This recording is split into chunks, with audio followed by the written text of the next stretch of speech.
Today, we're going to be talking about all things hiring. We're going to talk about why the traditional hiring process no longer works, why you're probably trying to hire AI employees who are pretending to be human. We're going to talk about a structure you actually want to follow to attract the people that want to actually work for you, how to filter through to save yourself a lot of time, the one key process that we teach every client that has probably been the most successful in their hiring process, as well as what do you do with them the moment you feel like you found the right person to ensure that they're going to stay as a good long-term fit.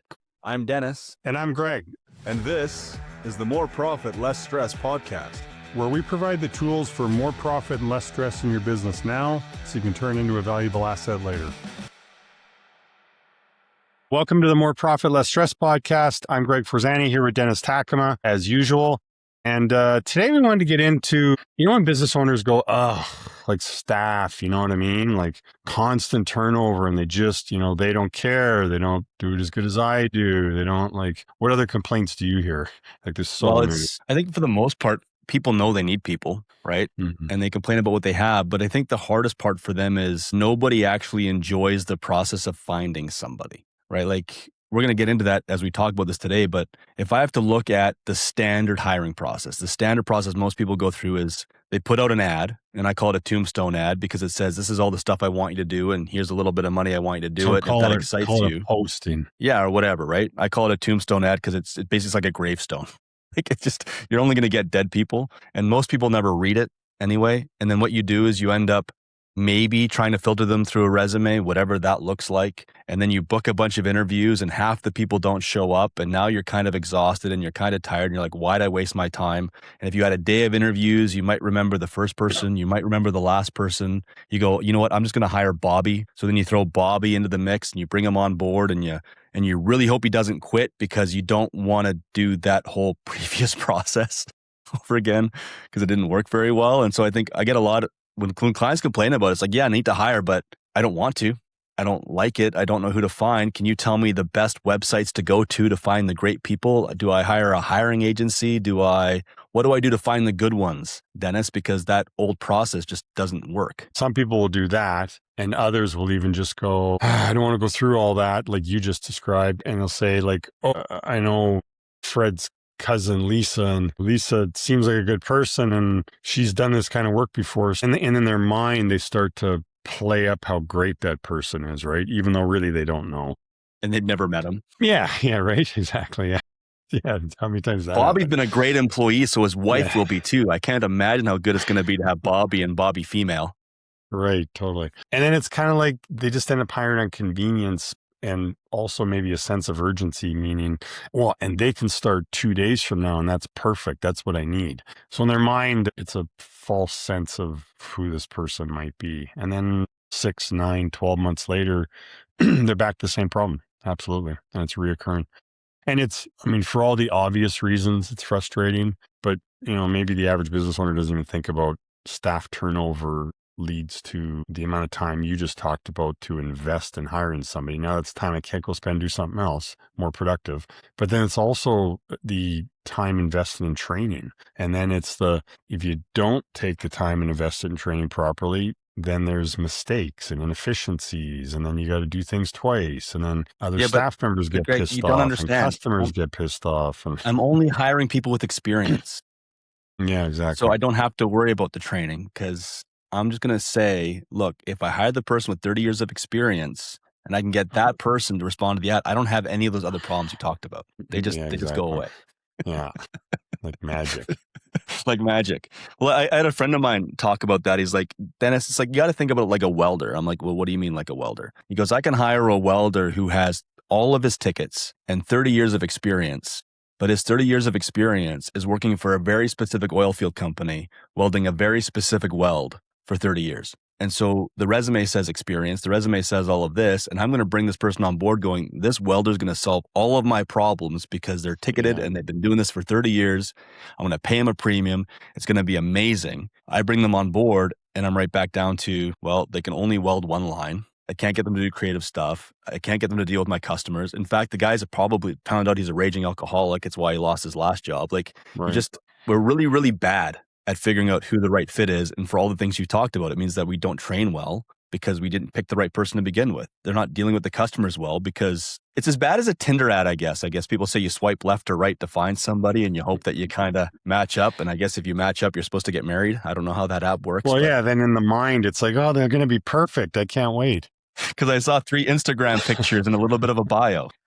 Right. And actually, probably a thing people don't talk about this subject, like you and I teach clients this, but wages is a percentage of revenue, right? And the less that percentage can be, the more profit you make. And there's a lot of things that go into that discussion. One, which we're going to talk about today, hiring, but like the ripple effect of everything we just said. So if there's if there's more time spent on training, you got to spend more on labor as a percentage of revenue. If there's more inefficiencies, you got to do things twice, more labor. So percentage of revenue. Customers get, if they do a bad job with customers, revenue drops. Now it's higher percentage of revenue again.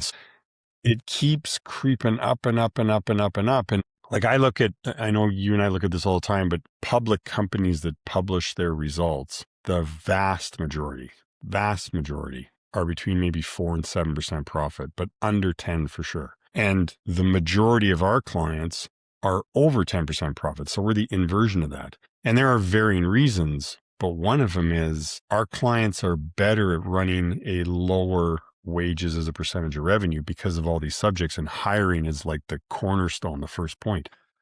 And all of us, for the listener, all of us, when you go live life and you buy from a corporation or a bigger company, or even just a regular company, or you're dealing with the government or whatever it is, we all see it. We see the unhappy staff, the inefficiencies, the way they treat customers, like all the things we're talking about. As customers, we see it every day in our life. So there's validation right there. And all those big companies, they don't make a lot of profit. And one of the reasons is their wages is too big a percentage of revenue for all these things we're discussing. I just wanted to make a note that when we say that our clients have a percentage of lower revenue to expense, it's not because we educate our clients to pay their staff less. No. In fact, a lot of our clients not only pay good wages, some of them pay premium wages. And on top of that, they've got money left over for bonus programs. So it's just about if you have the right people. So I guess here's a better way to look at it. I actually hate looking at employees as expenses because they're people. I flip my phraseology in my mind to these are the people I'm investing in,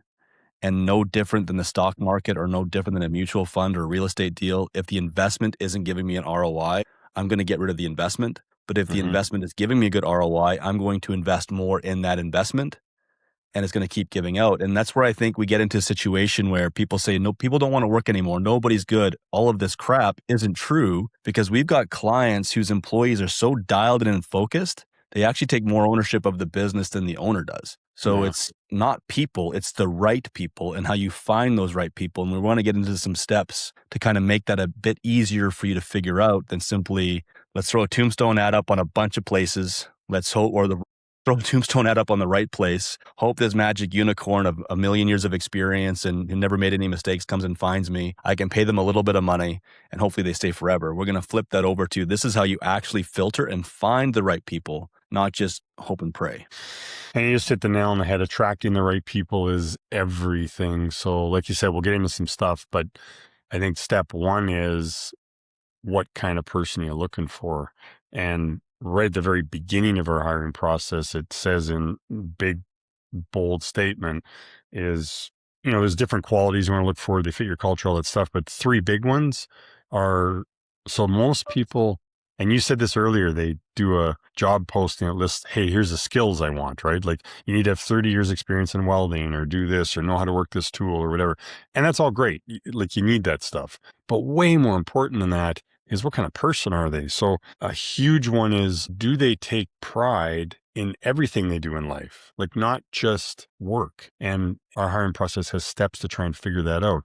And the second one is, do they actually have a passion for the purpose you solve, your company or industry? Like I remember my wife and I owned a pet store and she ran that pet store. And for her to figure out, and this is just an example for listeners, but for her to figure out, how do I know if they have passion for this industry and our concept and the purpose we solve? It was a pet store about healthy pet food. So the store was about helping pets live longer, happier lives through optimizing their health. That's the core DNA of the store. So in the hiring process, to figure out if they had passion, she would hand them an actual article that that quite frankly, without getting into a whole different conversation, showed how absolutely effing corrupt the pet food industry is. I Bad. want to see the everything is. When you get to a major corporate level, it feels like everything's corrupt nowadays. So she would share that, get them to read it, and then share some studies under it that say like, hey, that's really bad. And then ask the question like, hey, what do you think? And if they said, that's interesting, see you later. But if they go, oh my gosh, and they start getting visibly like pissed off and ask questions and get into it, then they show a passion for the concepts. I think every company's got to figure out their own version of that. And we have lots of suggestions in our hiring process. Yeah, they got to take pride in what they do. They got to have a passion for the industry or the purpose you solve. And then you can look at the skill set. And if they don't have the skill set, then you got to figure out, can you teach it or not? But don't just hire on skills first. Well, and we also filter for personality fits. And this is something I'll give people for free because there's all kinds of personality software that's out there. I'll give you this caveat though. When you do the personality fits, can be labeled as discrimination or not discrimination where it falls into your hiring process. So don't screw that up. But if I'm an accounting firm or a bookkeeping firm or an engineering firm or an IT company that requires somebody with an attention to detail, I'd want to find out on the personality scales what types of words, phrases, and things appeal to that person to make them want to apply. So like you want to write your ad in a way that appeals to the type of personality that you're trying to hire. So like if I'm hiring a sales guy, I'm not going to write an ad I'm not going to write an ad that's going to appeal to an engineer. If I'm going to run something that's highly systems oriented or an introvert, right? If I'm hiring somebody that's highly systems oriented, that means they're going to follow a consistent routine. Like McDonald's is systems oriented. It is ding, fries are done. It's the same thing over and over and over again. Yeah. Am I going to hire somebody who is attracted to routine? Because people are a mixture of different things. And so you can use personality profiles before you even write your ad to figure out who am I actually trying to appeal to? And can I write this ad in a way that's going to appeal to them and not just the generic everybody and hope somebody sticks? Right. And that actually, you bring up the whole thing about write an ad. So that's a great point. Like in our hiring process, we get in detail about this and train the client on it. But most people lay they call it a job posting, which means like, if it was, I'm going to use dating as an example because it's a super easy analogy. But if you're, it is. If you're gonna write if you're single and you're gonna write an advertisement, single and you're looking for somebody, an ad that says, my name is, I'm this tall, I weigh this much, I have this color hair, I'm this gender, I live here, I'm single, I'm looking for somebody. That's a posting. Like, who's that going to attract? First, if you write one that's like, hey, I'm looking for the kind of person that I can share life with and, grow together and do this. And loves the outdoors, loves dogs, whatever it happens to be, loves doing this and doing that and, having great conversation to achieve this or whatever. If you write one like that, you're going to attract that kind of person. Like that's an advertisement versus a posting. Even for a business, right? Anybody for their business. You're not going to write an ad. You're not going to say, hey, we sell shoes and, call here. You're going to write one that's like, hey, if you do this kind of activity and you want something that lasts longer, is more comfortable, less back pain, I don't know, whatever it is, comfortable and easy to, like all the Skechers ads, super easy to slip on, right? That's an advertisement, not a posting. It's not like we have gray shoes in size 9, 10, 11, and 12. Oh, whippy. I think what you're saying more than anything else is the way marketing is written is it's designed to create an emotional experience that makes you want to take an action. And I think job ads aren't written that way. That's why I call them tombstone ads, because you walk through a graveyard and what do you learn? You learn a little bit about somebody, when they were born, when they were died, but there's nothing like graveyards would be so much more exciting if every single tombstone wrote down how the person died and how the person lived. Because you'd actually get a connection to the person in the ground, not just a name, right? But yet we write all the job postings like we write tombstones. It's boring, it's bland, it's there, and we're expecting people to emotionally connect, and they just won't. And I think the other problem with the traditional posting is AI. AI now will write you whatever you want on your posting. And how many people now are applying for your job that are taking your posting to AI and saying, hey, can you write me a resume that will appeal to this posting? So that way the guy who I'm trying to get the job from will hire me because it looks like the perfect fit. Just to recap that, you're saying like AI is creating the posting, Oh, and for then sure. people using AI to reply to the postings. Yeah. So the resume that you're getting looks beautiful because AI tailored it exactly to what you're looking for in your job ad, and you don't have any honesty in it anymore. Yeah. Where if you write something that's a lot more like a marketing piece that appeals to someone's emotions, it's easier to see through the BS on a resume than if it's just tactically written to respond exactly to what you wrote in your posting. Yeah, totally. And then we get into, I think like what we were talking about earlier today. It's that mindset of, oh my gosh, this person just quit, or I just fired that person, and I need somebody, and they got to start like tomorrow because I'm swamped and I can't keep up, and they just hire fast and it doesn't work. So I think kind of there's a cliche out there, most people hire fast and fire slow. Our point is hire slow. Now, that doesn't mean take 2 months to hire, but hire slow, not on the spot, knee jerk reaction, and fire fast if it ain't working, like if it's not going to work. Yeah, I think I want to clarify. I think I want to give people some context. The traditional way of hiring is slow. I call it like you're either hunting with a rifle or you're fishing with a single fishing line in the water with a single piece of bait, hoping you're going to get the right fish or the right animal at the right time. The system that Greg and I teach everybody is how to actually fish like a trawler. Like how you're going to cast out a huge net that's going to attract a lot of things, and then you're not going to select, you're going to deselect. And once our process is set up, we've had clients that will spend less than 90 minutes on their entire hiring endeavor and find somebody with 90 minutes of their time through the filter process. And they're able to, like I had one client that was running our hiring process constantly. He never stopped because in his particular industry, massively high turnover, it was a heavy labor focused industry. And he used to bring people on and turn them over every 2 days. Then he started running this process, and his average heavy duty laborer was lasting anywhere between 2 to 3 weeks before they'd finally quit. So yes, he still had turnover, significantly reduced it, but because the process was always running in the background, he was always filtering to find the next right guy. So to what you're saying is you might have knee-jerk reaction, gut reactions trying to find somebody. So you're going to hire fast and fire slow. But that traditional process is actually a lot slower than our process. Our process is still hire fast, fire fast if I need to, but at least I can find somebody right now because I have a filter of people coming through. Yeah. And I would look it into all the steps because there are intricacies. Yeah, exactly. But in general, I guess back to what we were saying earlier, it's creating the right ad. It's knowing who you want to hire, the character types, the qualities, etc., and skill set, obviously. Calling that the carrot, and then creating an obstacle course they got to run through to get to the carrot. And you sort of manage that obstacle course with them, but you don't have to spend time on every single step of the obstacle course, which takes forever. So they're running through the obstacle course. You're managing them going through it, which takes very little time. And if they find the obstacle course too difficult or they don't want to do a step, perfect. Like as an example, I'll never forget this. We had a plumber as a client, and one of the steps in the early part of the obstacle course is to get the person interested to answer a few questions, right? Before you even do any kind of interview, anything, they got to answer some questions.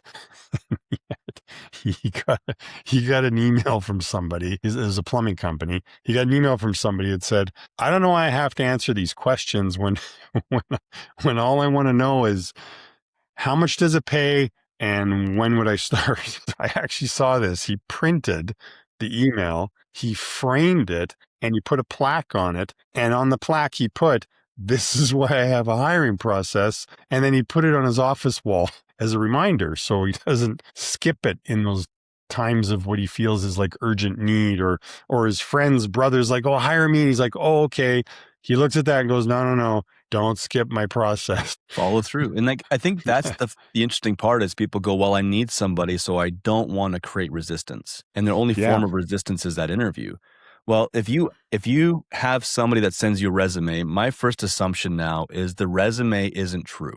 Like that just has to be the first assumption because AI, the way it's writing everything now, I have to assume the resume isn't true. So I tell my clients, don't even look at the resume. Like just let it come in because it's a way to get somebody started. Let it come in, but then respond with something that you know that they actually have to respond to. And if it's in a technical field, make the question slightly technical. If it's not If it's in a people-oriented field, ask people-oriented questions, but don't pull AI questions to ask these people. Actually look at what your business is like, challenges you've been through, things you've had to do, and actually ask people questions around problems you've actually had and find out how would they answer these questions? How would they think it through? And that becomes a filter. So if someone's not willing to answer my questions, what are the odds that they're going to actually do my paperwork that they're supposed to do, or follow the steps they're supposed to do in the job, or promote what I want them to promote, to work? Like, if they're not going to follow small steps to get the job, what makes you think they're going to follow your steps to keep the job? Yep,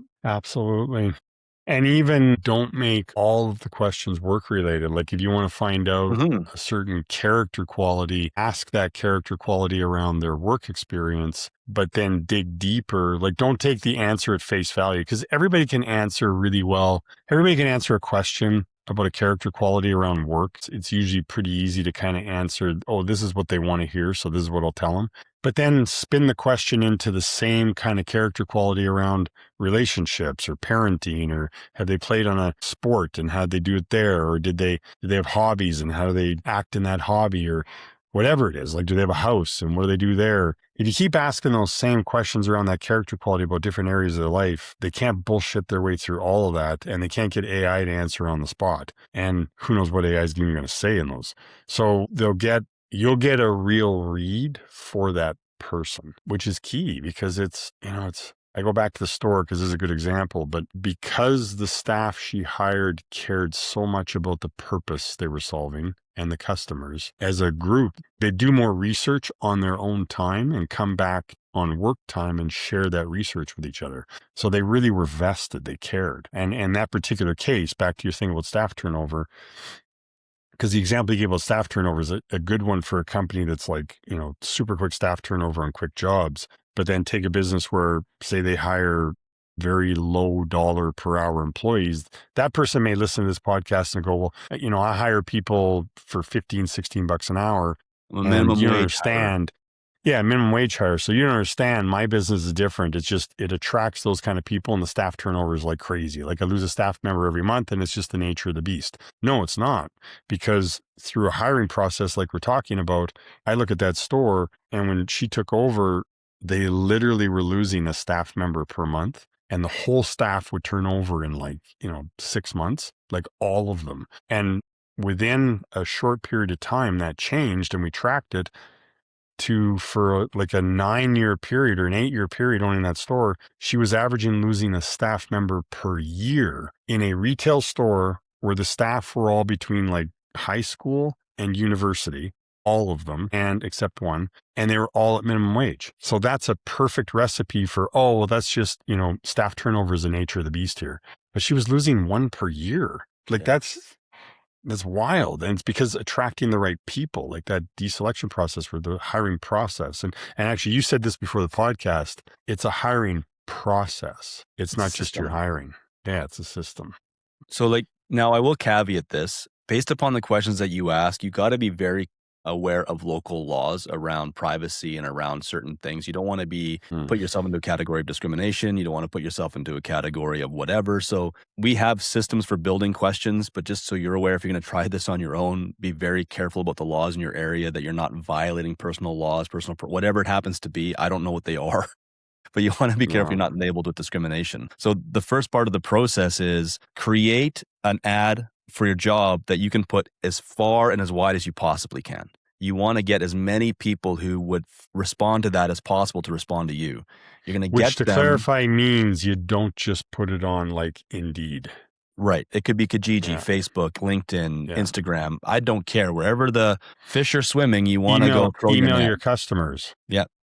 Then when you get the resume in, basically ignore it and send out a series of questions that they have to answer in order to even qualify for you to get into the next step of the process. So that's already different than what most people do. Most people, it's resume interview. Like, we're going to get to the interview part. But first step, attract them, as many as you can, get them to come in and just start filtering right away. And even in the resume, though, it'd be good to read it to see because you can tell, like, if they wrote it through AI is not going to do a good job of saying, I went into your store and I had this experience, or, I bought your service, had this experience, or, oh, I saw your commercial and noticed this. Like you'll be able to tell if there's like AI is not going to be able to do that. So if in the resume they actually, because they Look for a saw a human job component. ad, yeah, but if they saw a job ad that attracted them, it's like created an emotion, they want to now work there, they're going to bend over backwards to put in the resume why they want to work there. So you can look for that kind of stuff. And in a resume, the main thing I would look for, are they jumping around from job to job? Like, do they have sticking power or do they jump? Because if they jump, generally speaking, unless there's an unbelievably good reason, I wouldn't touch them with a 10-foot pole. It's so funny because I think our philosophy on that is different only because I was the job jumper. I would jump jobs every 6 months because I was trying to figure out what even I wanted to do. It didn't Well, that's what I said, unless they have a good reason, right? Ask the Right. reason.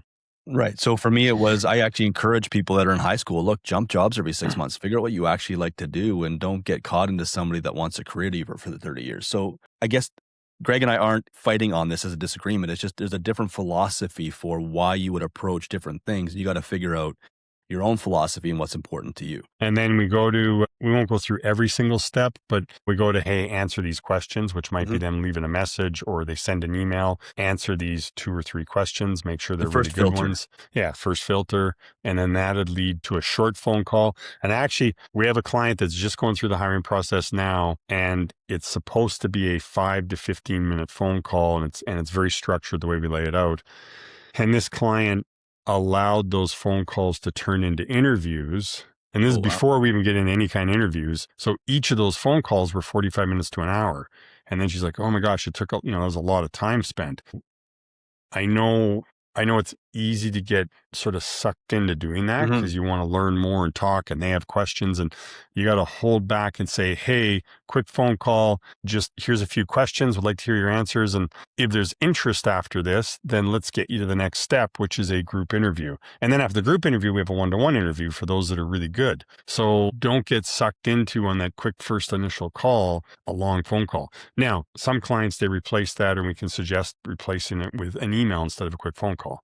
That works too. Yeah. Or you can even use your phone call as a way to get, like, as you're going to get questions answered, you're filtering yourself. Just because somebody answers a question doesn't mean they qualify for the next phase. You get to look at the answers compared to the resume. That's why, like, I agree with you.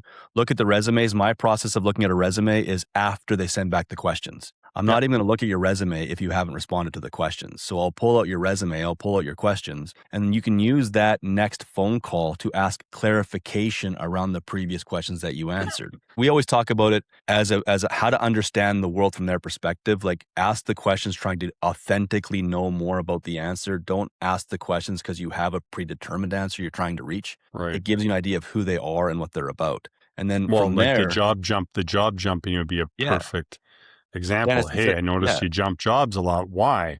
And then if it was Dennis applying, he said because, and the reason you gave, that's actually a really good idea. But if it's somebody who's been jumping jobs their whole life, and it's like, oh, well, that company did this wrong and that boss did that wrong. And it's like, okay, wait a minute. Was it everybody else's fault?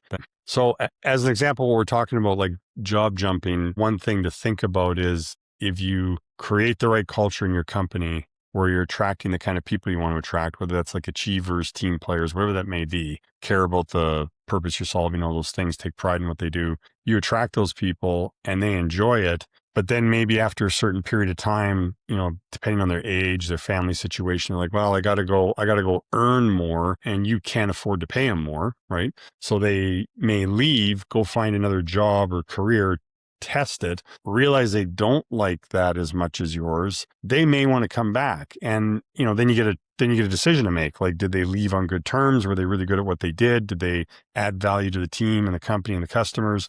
And then you may want to bring them back, and that's great. And that would actually, if those kind of situations happen, that becomes proof of how effective you're hiring the right people, you're creating the right culture, and they're willing to come back for less money. Like, as an example, I know that store we own, that happened in that store where one person worked for, I don't remember exactly how long, but let's pretend like a year and a half or 2 years, whatever it was. They were great, but they needed to make more money. Like, they were moving on in life. They were out of school. They went and took on an insurance job and made more money, but hated it. So then they wanted to come back, but because they left on good terms, it was all working, they came back, and then it reduces your amount of training.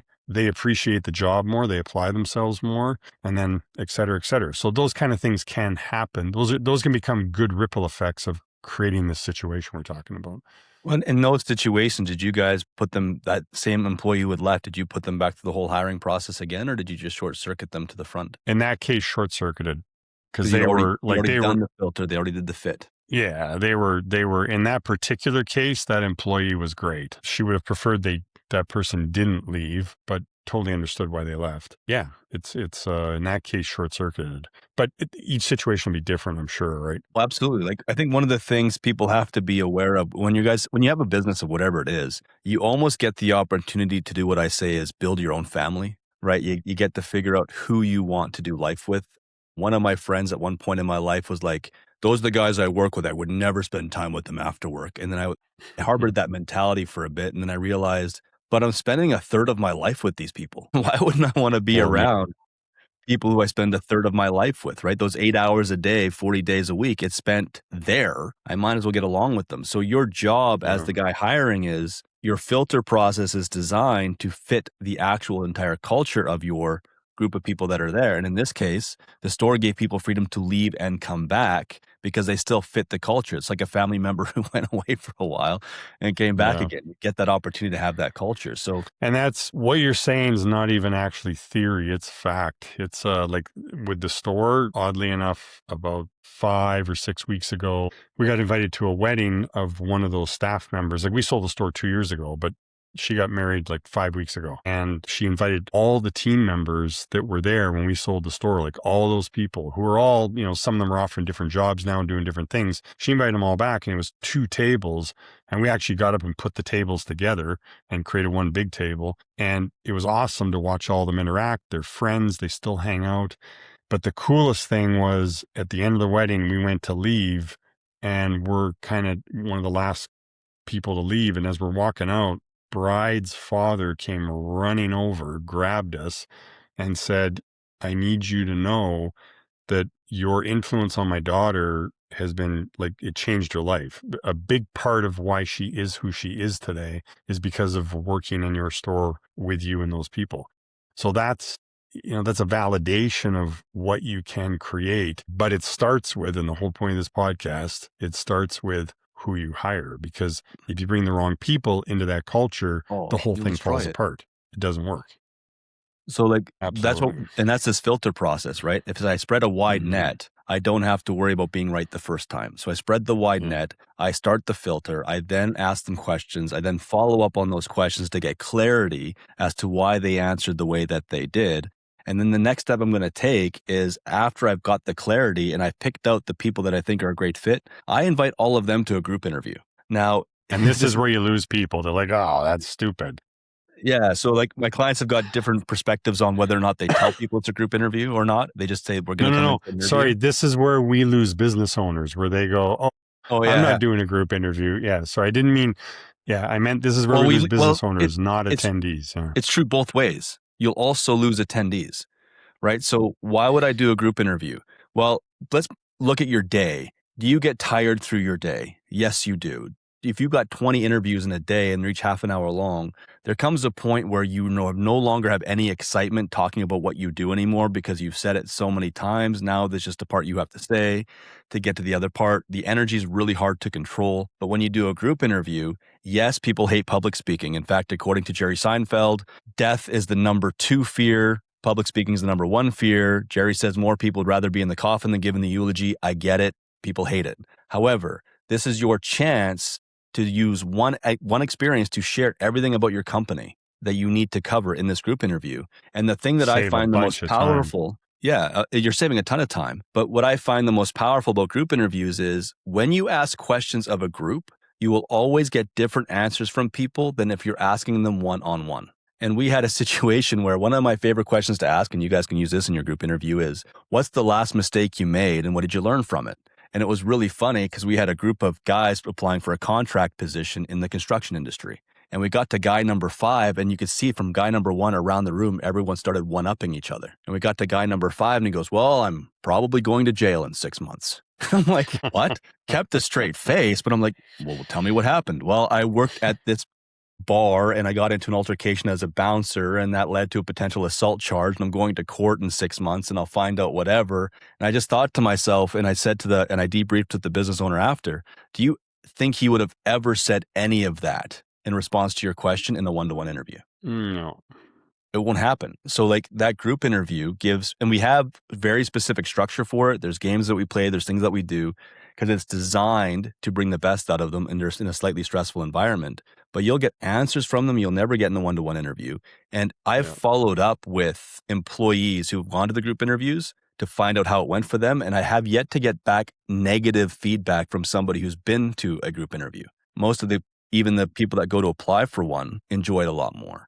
And the other thing it does that I really enjoy is not only does it save time, but it makes people self-filter. There are going to be people in that room who are going to sit through that interview and go, I had no idea that this is what this was going to be about, and this is not a fit for me. And that's exactly what you want, is you want them to leave. Yeah.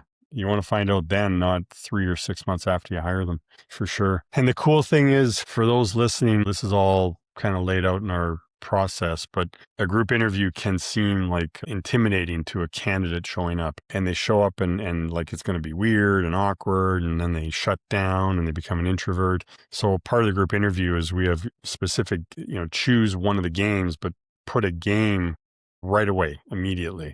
And the best analogy is this. I laugh because every time I go to some kind of function, I think about our group interview process and associated with that, because in my opinion anyway, too many functions, they get a bunch of people to show up and then those people come with friends because they don't know anybody. And then they all break into their little groups of people they know and they stay with those little groups and have those conversations. And then they leave at the end of the night and go, well, that was great. And it's like, well, did you meet anybody new? No, it's like, but the finger food was great. Okay, good. But the good ones, when you get there, they'll have some kind of game, activity, interaction, something to break the ice, to get people to forget they're in this awkward situation where they don't know anybody, like share something, do whatever, just to break the ice. And then if you do a good job of that, 2 hours later, you're like lifelong friends and you just met 2 hours ago. So we do that in the group interview so that people lower their guard and open up, and kind of, then you get to see the real person. In the group interview, you can actually see what they're like, and that's hard to prepare for, and they can't use AI for it. They got to be themselves. It's awesome. And one of the things I've incorporated into mine is a follow-up question based upon behavior from the game. So not only are they playing a game, but you're using the follow-up question to see how they responded to the game, to see what they learned from processing the game. So it's not just let's sit down and play Parcheesi and get to know each other. There's actually a very specific system that we have for the game and a reason why to pull the best out of people. And then at the end of that, and by the way, if you're going to do a personality test on people when they come in, never, ever take the personality test before the interview. You're going to get in trouble for discrimination, because the only reason why Dennis didn't call me is because I didn't fill this test out properly. Whatever you do for personality test, you have them bring it with them and you add it to the stack. So like we always tell people, or I tell my clients at the group interview, tell them to bring a fresh copy of the resume and a copy of the personality test we had them fill out. And then you have a chance to, at the end of that group interview, filter through who do you think is the best fit for your culture? Who do you think you want to give a one-to-one interview to? Who do you want to take to the next level? And I've run this honestly with a group of 30 some people. And I've run this with a group of 4 people. And I've had some clients who've only ever gotten one application, but they haven't skipped the process and gone straight to the one-to-one interview, because the structure of it is still a great filtered process. So whether you have 30 applicants, 100 applicants, or 2 applicants or 1 applicant, stick to the process because the filters work really, really well. Yep, absolutely. Yeah, 100% agree with that. You talk about a one-to-one interview. Most of my clients are in trades. So like I specifically look there. I usually tell clients, once you filter these people out, your next one-to-one interview shouldn't, in my opinion, be for them more questions. It's actually, can you do the job? So they'll have things that are very specific task-related things. So if I'm hiring a journeyman welder, he's passed all of the steps. He's now coming to my place of work. I have the ability as a business owner to pay cash for a certain amount of labor per year that I can worry about. So I'll say, come in for a half-day working interview. And during that working interview, it's not paperwork. It's, can you weld this? Can you weld that? Can you actually do the tasks? I need you to do. If I'm bringing you in as a qualified journeyman for mechanics, do I have a vehicle ready for them to diagnose and walk the process through and do the stuff through? And I'm still going to pay them for their time. I need to figure out if they can do what they can do. I knew a gentleman who, back in the 90s, 2000s, back before we used nail guns, everything was hand nailed. His whole working interview was you'd show up at his site, he'd reach into a box of nails, grab a box of nails and throw them in your hand, and you go for a walk and he'd show you around the site. And by the time you stopped, if you hadn't organized all the nails lengthwise as though they're going to put them into a pouch, he wouldn't hire you, because his attitude was, if you don't even know enough about construction to organize your pile of nails before going to work, I won't have what it qualifies to train you. And another guy I know who runs a trucking company, his only test was this. He would take a fully loaded truck, park it on a hill, and put an egg behind the back tire and tell the guy, move the truck forward 6 feet. If they crush the egg, he's like, they don't have enough experience for what I'm doing. I'm not even going to bother training them. So the interview process is, what kind of test are you going to put them through to find out, do they actually fit? Yeah.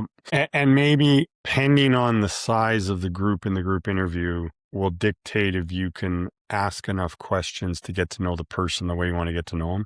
So if it's a small group, like 1 or 2 or 3 people, you can probably ask enough questions. If it's a bigger group, you might not be able to do that. So from the group interview, you'll take, who are the candidates that I'm actually interested in putting in the rest of the process. You can dump them in a 1-to-1 interview. Super important is to do it quickly, like right away, meaning. Then it gives you a chance to ask more questions, get to know the person. And then from there, do what Dennis is talking about. And if you watch sports, think about that like training camp, right? Like put them into a casual labor, pay them cash training camp. And Dennis used great examples for trades, which is great examples, but any company you have, you can do this. Like I know in our old company, if I was hiring a buyer, meaning like say for a retail store and you're hiring a buyer, so they got to pick all the products people might like. Well, in an interview, you can ask all you want about, do you have good, can you pick the right product? Do you understand it? Do you have fashion sense? Whatever it is. So I would actually do after the group interview, I'd go to a one-on-one interview. I would do it at the food court in a mall.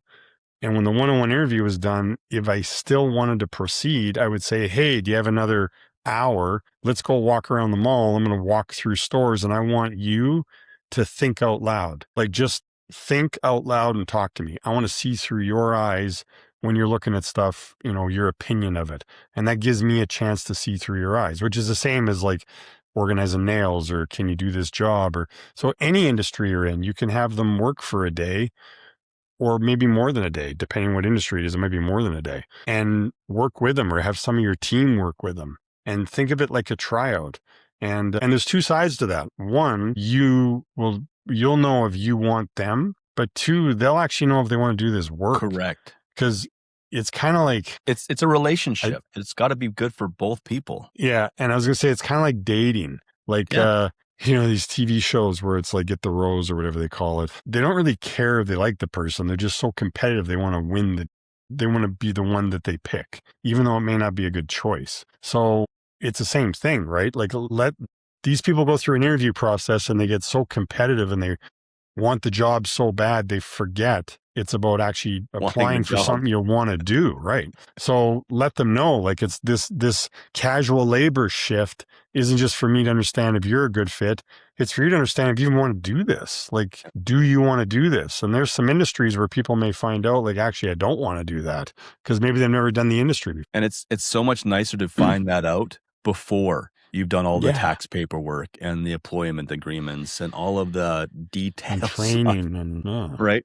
So the entire process from start to finish is literally designed to be the thing that people want to leave if they're not the right fit. So you're not getting any hard feelings. Like we had this before, and this is to add to this, the importance of these steps. I've had this before where the client looked at the resume, looked at the answers to the questions, was jacked. Like, you know what, Dennis, I don't even want to do the group interview. I think this person right here is the perfect fit. They check all the boxes. I think I just want to take them to a one-to-one interview. And I had them pump the brakes and do the group interview anyway. And then you get that person into the group interview and you start asking questions. And we found out this person's got a very dominating personality. They're right about everything. They're interrupting other people's answers. They're trying to take control of the situation during the games.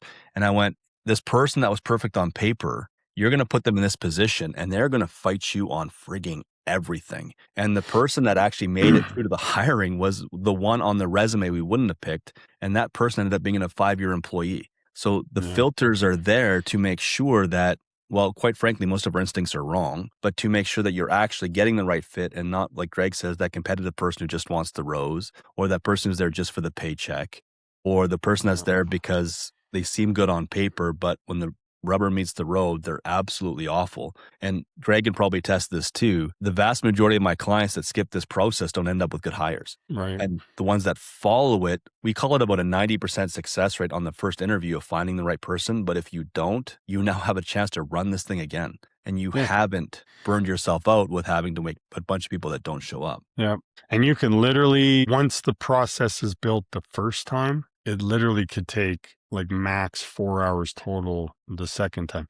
But that doesn't include what we just talked about, like the tryout, right? The tryouts in Tryout's not addition to included. that.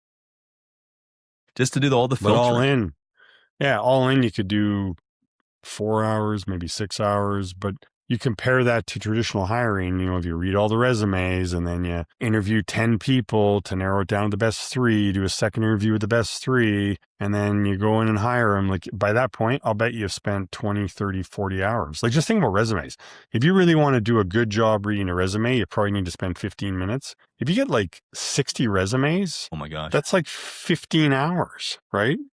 And now people are going to take those 15 resumes and go to AI and say, can you read these for me? And can you tell me who the best candidate is based upon what you're reading? So AI wrote the resume after you used AI to write your job ad. And then you're going to use AI to evaluate the resumes to make your decision about who's the best fit. We want to put you got to keep the human in the process. Wait, but if you get lucky, you'll use an AI that they use to write it. And that AI will go, hey, I wrote this interview or this resume, hire them. I used Grok to Grok, which is then Gemini'd it. And then that turned it into a nano banana for a picture and all the other stuff. Right, And AI is not going away, but it's going to be the No. human component that you're going to really be looking for and filter. So with the entire process we've built is to walk you through hand by hand how to do this. Now you can go ahead and do it on your own. You don't need our program to do a hiring process. You can do whatever you want. We just recommend the steps. An ad that appeals to the personality of the skill set you're looking for, not a tombstone ad. You want to filter them through some questions. If they're not going to do that, then they're not going to do the work for you. You want to follow up on those questions to get clarity to make sure the person's the right fit. You're going to take that clarity, put them into a group interview that's going to allow you to understand their quality of person, who they are like around other people, what they're like when it's competitive, what they're like when it's stressful. From there, you're going to shortlist that into a one-to-one interview, from that into a working interview. I had a client with over 30 applicants. The entire process from start to finish was less than 4 hours of the actual owner's time, where traditionally it would have been, as Greg said, 15 minutes reading each resume, plus then the one-to-one interviews. Plus it would have taken forever and we would have picked the wrong candidate based upon the fact that it was exposed during the group interview. Yeah. So I want to add one thing. So that's awesome. It made me think of, I want to add something to that. Think of your company like a pro sports team. And pro sports teams, people say pro sports is super competitive. Well, business is way more competitive than pro sports, just way more competition. So if pro sports is considered competitive, your business is considered way more competitive because the industries you're in, the amount of competition. In pro sports, it's common knowledge and it's accepted that you're constantly trying to improve the team, which means the players, which involves training stuff. That's great. But it's also involving getting rid of underperforming players, replace them with better performing players. That's just common sense in pro sports and it's accepted. Why would that maybe not also be accepted in business? So if that's the case in business, we got an example of one client when I first walked through this process with that client, they fought it because the group interview. They're like, no, there's no way, that's stupid. We're not doing that. Dude, everybody fights the group interview. Yeah, everybody totally. fights. They had 4 retail locations, like fast food kind of stuff. And they got a lot of staff and they're like, no, we don't need to do that. Like, that's stupid. And I said, okay, let's just try it. So they did it. And at the end of the group interview, I think they had 13 people show up. At the end of the group interview, because I went with them, they only wanted to hire one person. Like they had an opening for one job. And my point is they had an opening for one job. They had 13 candidates in the group interview. At the end, they're like, there's one, we want to move to the one-on-one interview, like right away. They wanted to hire one person. At the end of the group interview, they said there's 7 people of that 13. The 2 owners both agreed they want to move those 7 people to one-to-one. And I'm like, but you only need one, right? Like Why don't you narrow it down to maybe 3? And they're both like, no, we're thinking 7 because those 7 people will probably be better than a bunch of our current staff, which means instead of hiring 1, we'll hire 7 and replace 6 underperforming players we currently have. And that's exactly what they did. So again, this group interview, and Dennis said earlier, is a client that keeps running it. Like, this is the kind of thing you can run depending on the size of your company, the situation. You could run it once a month, once a quarter, once every 2 months, whatever. But as you run it, you're always going to have resumes of people you had just done. Also, think of it like pro sports. You could be replacing underperforming players. Now, as you get this going, you're going to find you better players overall, less need to replace some. But I promise you, the first time you do this, you're going to find candidates that you might find more candidates than you need to hire that might be better than your current team. And that's kind of the point. Well, and if you're saying, well, Dennis, there's nobody out there who's looking for jobs. I've had job ads out there forever and nobody's applying. Well, maybe take a look at your job ad, because I've had this conversation with clients too. It doesn't matter what industry you're in.